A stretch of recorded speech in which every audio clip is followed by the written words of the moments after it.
प्रार्थना. शारीरिक स्थिती. सर्वात प्रथम दोन्ही पाय जवळ घेऊन उभे राहा. दोन्ही हाताचे पंजे छातीच्या वरील भागात मधोमध जोडून दोन्ही अंगठे कंठाखालील खडग्यात ठेवून छातीवर दाब देत उभे राहा. क्रियेची पद्धती.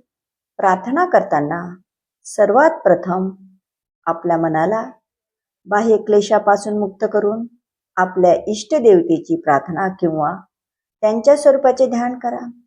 प्रार्थना म्हणताना जसजसे मन एकाग्र होईल तसतसे छातीवरील दाब कमी करा. मन एकाग्र न झाल्यास दोन्ही हाताने वक्षस्थळावर ताकदीने दाब द्या. लाभ. या क्रियेमुळे मन प्रसन्न होते, मानसिक विकार संपतात, विचारात सात्विकता येते व विविध वेधीपासून मुक्तता होते. चित्त एकाग्र होण्यास अत्यंत उपयोगी आहे. थँक्यू.